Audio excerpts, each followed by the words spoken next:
بسم اللہ الرحمن الرحیم الحمد للہ رب العالمین صلی اللہ علی نبینا محمد وعلی آلہ وصحبہ اجمعین۔ گزشتہ ہفتہ ہم نے سورہ فاتحہ سے متعلق رسول اللہ صلی اللہ علیہ وسلم کے کئی فرامین کا تذکرہ کیا تھا اور بتایا تھا کہ سورہ فاتحہ کے بہت سارے نام ہیں۔ سورہ فاتحہ کا ایک نام الفاتحہ اور فاتحۃ الکتاب بھی ہے، اس لیے کہ قرآن کی ابتدا سورہ فاتحہ سے ہوتی ہے۔ نیز نماز کی ابتدا بھی سورہ فاتحہ سے ہوتی ہے۔ دعائے ثنا کے بعد اگر کوئی پورا قرآن پڑھ ڈالے اور سورہ فاتحہ نہ پڑھے تو اس کی نماز ہی نہیں ہوگی۔ اس مناسبت سے سورہ فاتحہ انتہائی اہم سورت ہے، اور اللہ رب العالمین نے سورت کے اندر اپنی حمد و ثنا بیان کرنے کے بعد توحید ربوبیت، نیز اور بھی توحید کی قسمیں، نیز قیامت کے دن جزا و سزا کا مسئلہ، نیز نیکوں اور بروں کے ساتھ حشر کا تذکرہ، یہ ساری باتیں اللہ رب العالمین نے سورہ فاتحہ کے اندر بیان کر دی ہیں۔ اللہ رب العالمین نے فرمایا اعوذ باللہ من الشیطان الرجیم بسم اللہ الرحمن الرحیم الحمد للہ رب العالمین۔ حمد کہتے ہیں تعریف، ثنا، کسی کی خوبیاں بیان کرنا۔ الحمدوں میں الف لام لگا ہوا ہے۔ الف لام یا تو استغراق کا معنی دیتا ہے، یعنی مکمل پورے کا پورا، یا اختصاص کا کہ حمد یہ اللہ رب العالمین کے ساتھ خاص ہے۔ حمد اور شکر کے اندر فرق یہ ہے کہ شکر عام طور پر کسی نعمت کے بدلے میں ہوتا ہے۔ بندہ کسی کا شکریہ ادا کرتا ہے کب؟ جب اسے کسی سے کسی طرح کا کوئی تعاون حاصل ہو، کوئی مال حاصل ہو یا کوئی اچھی بات۔ لیکن حمد یہ عام ہے۔ اللہ رب العالمین قابل حمد ہے، اس لیے کہ زمین و آسمان کا مالک وہی ہے۔ اللہ رب العالمین تعریف کے لائق ہے، اس لیے کہ آسمان و زمین کے اندر چاند و سورج اور ستارے ہیں، وہ جو گردش کر رہے ہیں وہ اللہ رب العالمین کے حکم سے۔ اللہ رب العالمین اس ساری کائنات کا بنانے والا اور پھر انہیں روزی بہم پہنچانے والا، اور اللہ رب العالمین کی ذات ایسی ہے کہ مصیبت پر بھی وہ قابل تعریف ہے۔ اللہ رب العالمین کسی عزیز اور محبوب کو موت کی نیز سلا دے تب بھی ہم اللہ رب العالمین کو برا بھلا نہیں کہہ سکتے، بلکہ اللہ رب العالمین کی تقدیر پر، اس کے قضاء و قدر پر ہم راضی ہوں گے۔ تو حمد کے اندر شکر کا معنی بھی پایا جاتا ہے، اس لیے کہ جتنی نعمتیں ہیں ہمارے اوپر سب اللہ رب العالمین کی طرف سے، نیز کائنات کا مکمل طور پر دیکھ بھال کرنے والا، کائنات کی تدبیر کرنے والا اللہ تعالی ہی ہے۔ تو اس طرح سے حمد شکر کے مقابلے میں زیادہ معنی خیز لفظ ہے۔ الحمدللہ رب العالمین، رب کہتے ہیں پرورش کرنے والے کو۔ اگر خالی لفظ رب کہیں گے تو اللہ کے ساتھ خاص ہے، البتہ رب الدار، رب السیارہ، گھر کا مالک، گاڑی کا مالک، تو اس موقع پر رب کا استعمال ہوتا ہے۔ لیکن خالی لفظ رب ہو تو اللہ رب العالمین کے سوا کسی اور کے لیے استعمال ہوگا ہی نہیں۔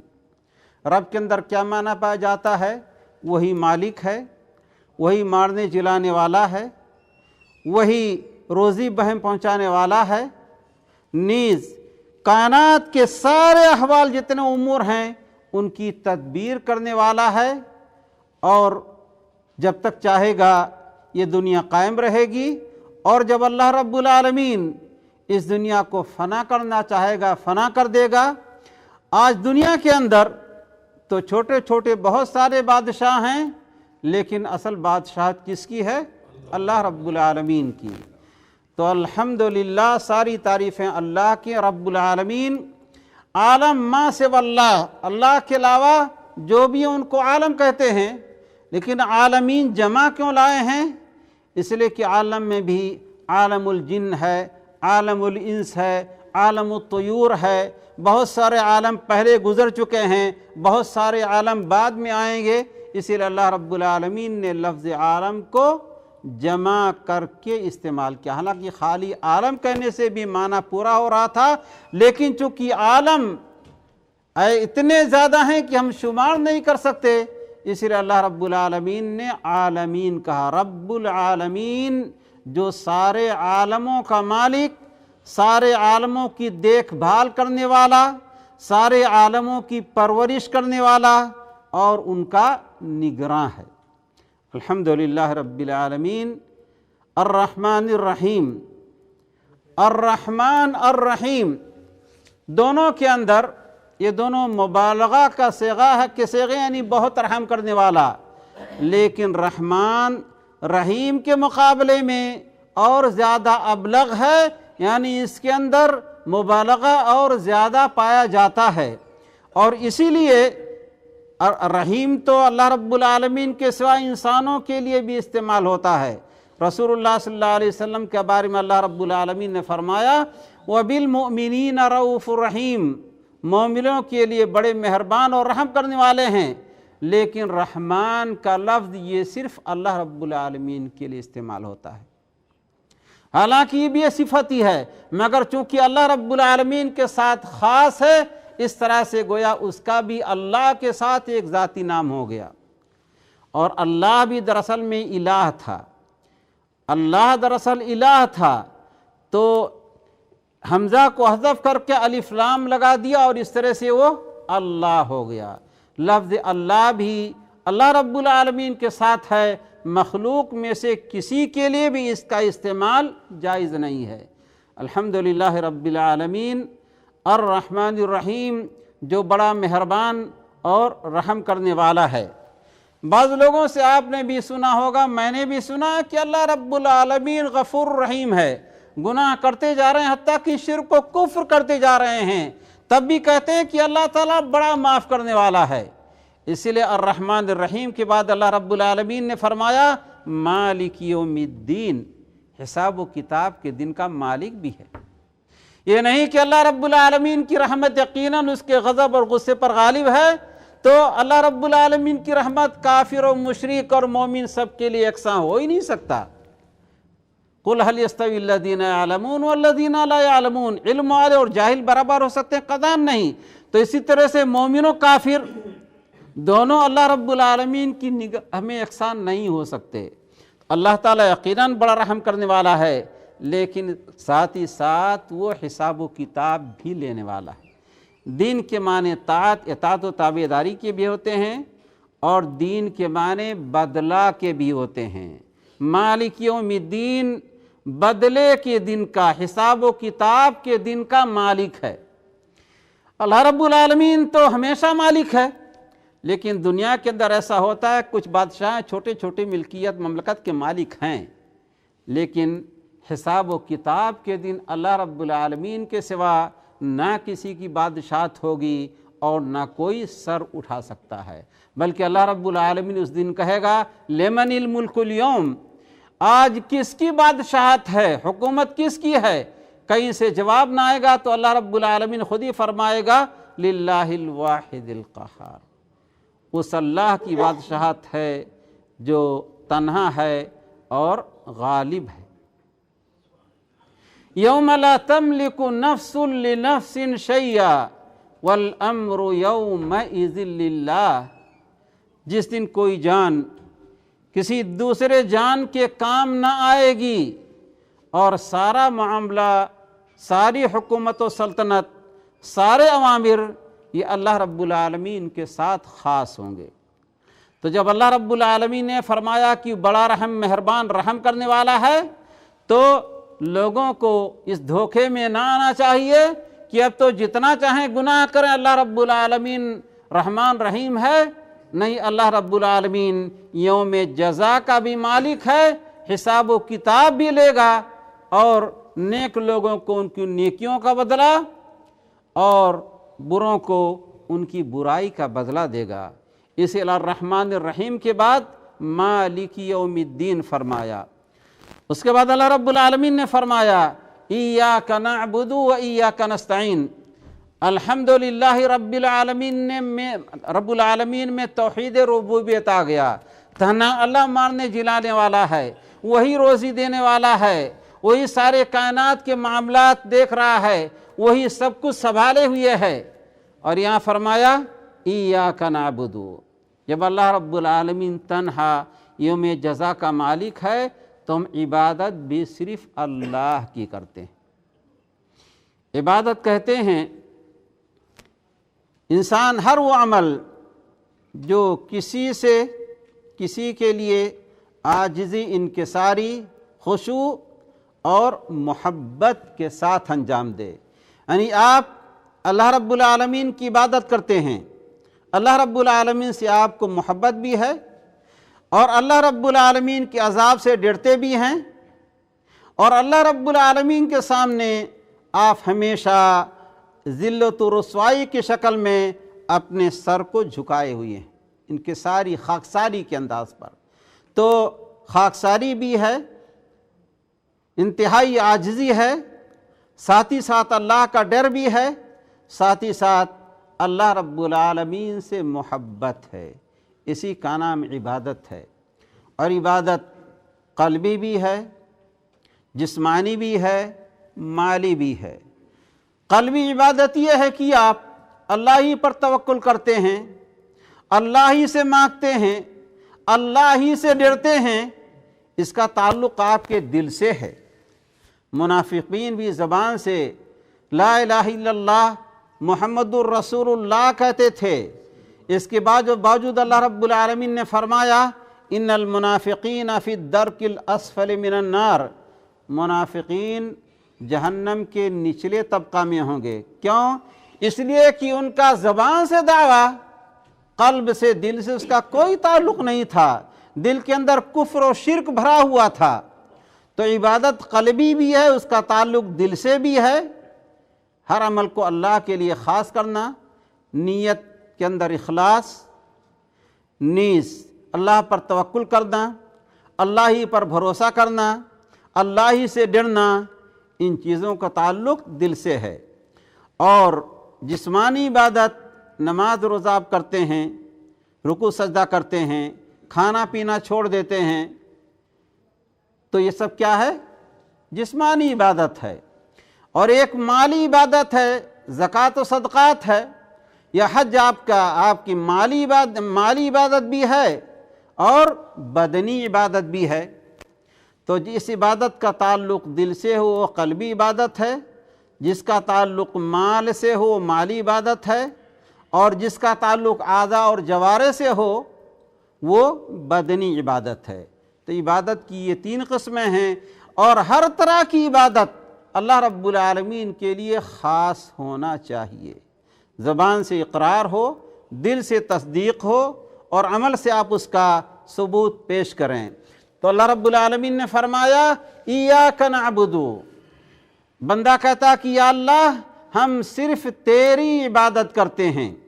ایاک نعبد و نستعین میں ایاکا یہ مفعول بہی ہے، یعنی نعبدکا و نستعینکا کے معنی میں ہے۔ ایاکا اصل میں کاف مفعول ہے، ضمیر ہے، نعبدکا و نستعینک، لیکن ایاکا مفعول کو مقدم کیوں کیا؟ یہ حصر کا معنی دیتا ہے، یعنی اے اللہ ہم صرف تیری عبادت کرتے ہیں۔ اور نعبدکا میں یہ تھا کہ اللہ ہم تیری عبادت کرتے ہیں، اور ممکن ہے کہ اللہ رب العالمین کے ساتھ ساتھ بندہ اور کسی کی بھی عبادت کرتا ہو، کسی اور سے اتنا ڈرتا ہو جس طرح اللہ رب العالمین سے ڈرتا ہے، کسی اور کے لیے اتنا خرچ کرتا ہو جتنا اللہ رب العالمین کے لیے۔ تو اسی لیے فرمایا ایاک نعبد، اے اللہ ہم صرف تیری عبادت کرتے ہیں، چاہے قلبی عبادت ہو، چاہے مالی عبادت ہو، اور چاہے بدنی عبادت ہو، ہر طرح کی عبادتیں اے اللہ تیرے ساتھ خاص ہیں۔ اس کے بعد فرمایا وَإِيَّاكَ نَسْتَعِينُ، ظاہر ہے اللہ رب العالمین کی مدد شامل حال نہ ہو تو آپ نہ دنیا کا کوئی کام کر سکتے ہیں اور نہ آخرت کا کر سکتے ہیں۔ آپ اللہ رب العالمین کی عبادت کر رہے ہیں تو اللہ رب العالمین سے مدد بھی طلب کر رہے ہیں کہ اللہ ہماری عبادت درست ہو اور تو اسے شرف قبولیت سے نواز۔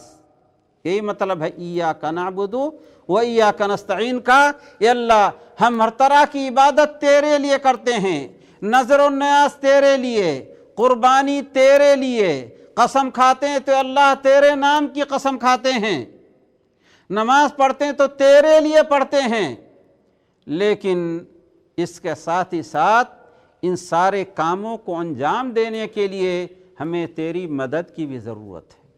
تیری مدد کے ہم کچھ نہیں کر سکتے، تو اسی لیے کہا ایاک نعبد و ایاک نستعین، اے اللہ ہم تیری عبادت کرتے ہیں، تجھ سے ڈرتے ہیں، تجھ سے محبت کرتے ہیں، تیرے نام عاجزی، تیرے سامنے عاجزی کا سر جھکائے ہوئے ہیں، یہ سب کچھ ہے، لیکن اس کے لیے ہمیں تیری مدد چاہیے۔ اگر تیری مدد شامل حال نہ ہو تو ہم صراط مستقیم سے بھٹک جائیں گے۔ اسی لیے فرمایا اللہ ہم صرف تیری عبادت کرتے ہیں اور صرف تجھ سے مدد مانگتے ہیں۔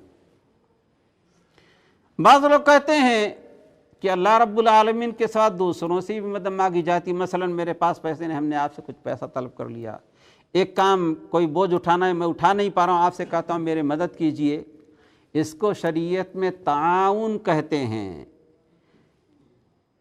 بندہ جس چیز کے کرنے پر قادر ہو وہ چیز آپ اس سے طلب کریں تو اس کا نام تعاون ہے، اور بندہ جس چیز کے کرنے پر قادر نہ ہو آپ اس سے طلب کریں تو یہ غیر اللہ سے استعانت اور مدد طلب کرنا ہوا۔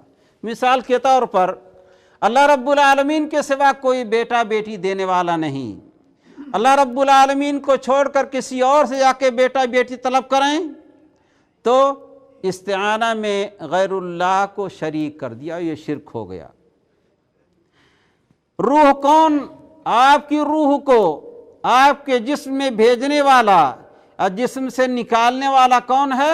اللہ رب العالمین۔ اس کے لیے آپ غیر اللہ سے مدد طلب کریں کہ میری روح بچا لو، میری روح فلاں جگہ بھیج دو، یا میں اپنے روح کا مالک ہوں، تو یہ شرک ہو جائے گا اللہ رب العالمین کے ساتھ۔